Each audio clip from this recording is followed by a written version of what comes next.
Hey, I'm Sarah. This is Behind the Design, and I'm sharing my top 3 favorite design features in each room from Sarah Off the Grid Season 2. I'm Sarah, and this is Behind the Design for the Barn.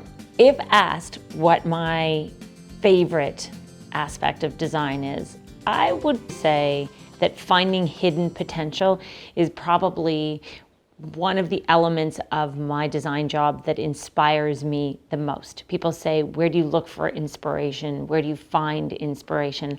I'm going to tell you, I found a whole lot of inspiration in this old barn. This structure was existing. This was part of the original build of this house. The house dates to 1904, I believe, and this structure would have been put up around the same time. Originally, the animals lived in there, cows, pigs.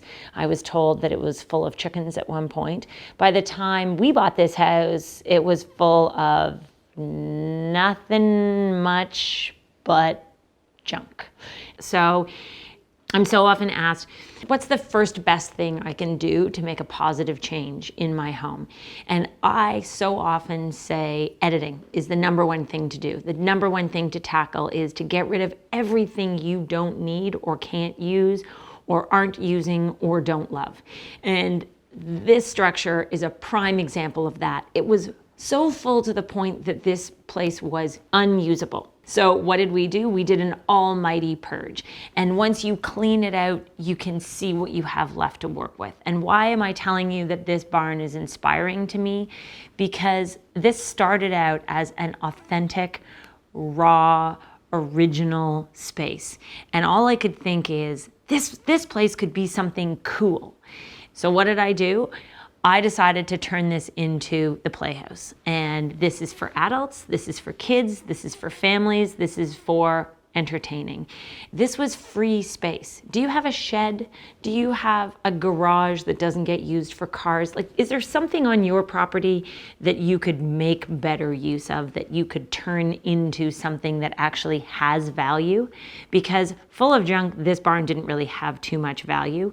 But now that it's been cleaned up, freshened up, and given a healthy heaping dose of love, sweat equity, and DIY, look what we've got. I mean, don't you want me to invite you over for dinner and sit around this big table with these patio lights overhead? I'll pour you a nice glass of wine and we'll just kick back. Let's take a look at this dining room area because it is not fancy. It is extremely simple. Look at these chairs. These are contemporary chairs. They can easily be moved to the back deck off the house, but they're also comfortable. They've got a nice scooped back. They're super durable, and they are a fabulous solution. The table?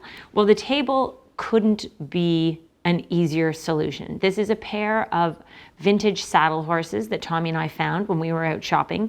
And then I just had one of my carpenters, Chris, make me the simplest tabletop ever. He took some pieces of rough sawn pine and screwed them into some cross braces. We primed them all with leftover stain from the exterior of the house. Then we painted them on top with white paint. Then we sanded them back a little, which took all the roughness out of it, put a couple of coats of urethane on top. So now it's protected, it's rustic, it's light, but it has some dark accents showing through. And it is a no muss, no fuss. This is not a precious table. This is just so easy and simple. Last thing, when we replaced all the windows in the house, we had a number of storm windows that were left over. And all the original windows in the house had an arch top. And so I saved 2 of the original storms. We painted them with some milk paint. We had mirror installed in them. And now it helps to open up and reflect the space. It literally creates the illusion of another window in the space. The red is an injection of fun color. And I like the fact that this is a nod to something that was part of the original house. So I'm always looking for how to incorporate that into the fresh new project. Now, let's take a look upstairs. Upstairs was pretty simple. I think the key feature for upstairs is that we took a floor that was horrible and it was an absolute wreck. You were running the risk of falling through to the floor below at any time. And all we did was screw down plywood and paint it. It doesn't get much simpler than this or more cost effective. Next, I layered in a big seating group, and I just got 2 really well-priced sectionals and made this one giant seating area. So this is the part that I think about as being the kids' clubhouse. I think the downstairs is for entertaining and for the adults, and the upstairs is for kids. I want them to come out here and feel like this is their secret hideout. And I think it will get lots and lots of use.